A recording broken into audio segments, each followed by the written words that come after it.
না যতই ঠেলাঠেলি করে বাজারে ফাটাও না কেন, তোমার জন্য কোনো রকমের টাকা পয়সা খরচ করতে পারবো না। তাইতাম বন্ধুগান দুঃখের কথা, সকালবেলায় যে মুড়ি নিয়ে বসছি নাস্তা পানি করতে, দিকে জামাইয়া ঠেলাঠেলি করতেছে একটু বাজারে যাবা। জামাই আবার বলতেছে বাজারে যাবো কেন, হঠাৎ করে তোমার আবার কি প্রয়োজন হইলো? জামাইরে করলাম অনেকদিন থেকে মনের ভিতর ভীষণ পরিমাণে আবির্ভূত হয়েছে, প্রচন্ড পরিমাণে ইলিশ মাছ খাইতে ইচ্ছা করতেছে। তোমার কাছে প্রকাশ করিলাম, তুমি যদি আমার মনের ইচ্ছাটা পূরণ করলে অবশ্যই খুব ভালো লাগতো। এদিকে জামাই আমার কইতেছে ঠিক আছে ইলিশ মাছ খাবা সেটা ভালো কথা, তোমার ইলিশ মাছের চক্করে যে কত টাকা পয়সা খরচ হবে সেটা আবার চিন্তা করতেছ? এতলা এতলা টাকা দিয়ে ইলিশ মাছ কিনে আনবো, এতলা এতলা টাকা দিয়ে ওষুধপত্র কিনে আনবো, চিন্তা করা যায় কি পরিমাণে লস আইটেম?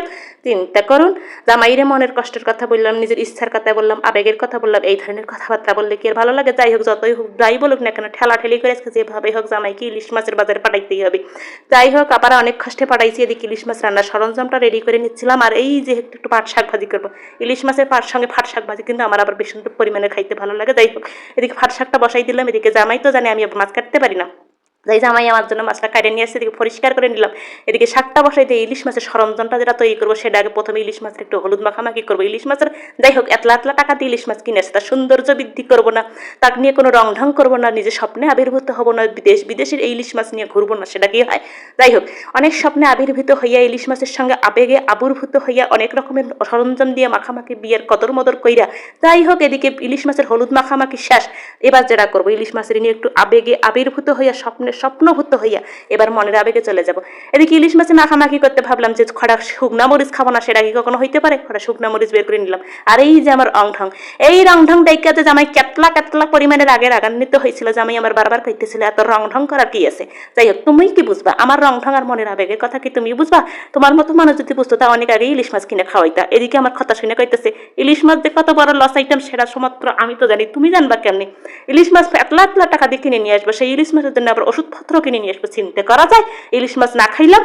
এই দিকে ইলিশ মাছ রান্নার জন্য এই যে একটু ফস্ত সরিষা কাঁচামরিচ লবণ উগনা মরিচ নিয়ে আবার বাড়াবাড়ি করবো। এই বিখ্যাত আমার শিলপাড়া, এই শিলপাড়া যে আমার জীবনটা কি রকম পরিমাণে থসনস খণ্ড বিখণ্ড করিছে গো। আবার আগো চিন্তাটা করেন কি পরিমাণের যে রাগান্বিত হইলে যে এই শিলপাড়ার মধ্যে ঝাপাঝাপি লাঠলাঠি। যাই হোক, মনের সমস্ত শক্তি শেষ করে এবার ইলিশ মাছের ধামাচাপা রেসিপিতে আসলাম। প্রথমে একটা ছোট পরিমাণে একটা বাড়ি নিয়েছিলাম, যেটার মধ্যে আমার ধামাচাপা রেসিপিটা কোনোভাবেই সুসম্পূর্ণ করতে পারলাম না।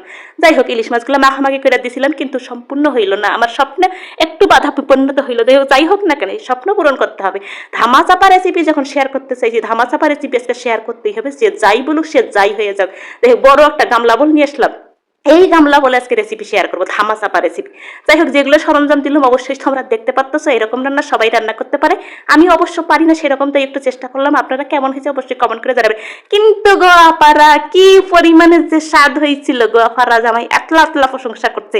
যাই হোক, ইলিশ মাছের ভক্কচ্ছরা টাকা পয়সা নষ্ট হয়েছে ঠিক আছে, প্রশংসাটা ঠিক আছে, প্রশংসা আমার জামাই করবে। আমাকে বলো তোমার মতো রাঁধুনির কাছে যে কোনো রান্নাই অসম্ভব পরিমাণে সুস্বাদু হবে, যাই খাবে সেই প্রশংসা করবে। যাই হোক, এদিকে জামাইয়ের সমস্ত প্রশংসা শোনার পরে যেটা করতে আসলাম, একটু ইলিশ মাছ ভাজা খাবো না, উগনা মরিচ দিয়ে ইলিশ মাছ ভাজা মাইকে মুখের মধ্যে দিয়ে খাবো না, সেটা কি কখনো হয়? দুগনা ইলিশ মাছের ছাকা নিলাম। এদিকে জামাই কইতেছে ইলিশ মাছের ঝোল আবার ছাকা ভাজা কেন, এত কিছু খরচ করতেছো কিসের জন্য?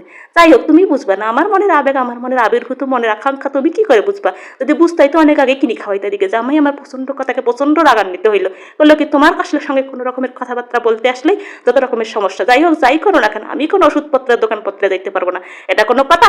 সমস্ত সরঞ্জাম মাখামাখি করে এবার চলে আসলাম একটু আমার বিখ্যাত বারান্দায়। সেই রং ঢং করতেছিলাম, জামাই যে কি পরিমাণে ফিরতেছে আপারা গো।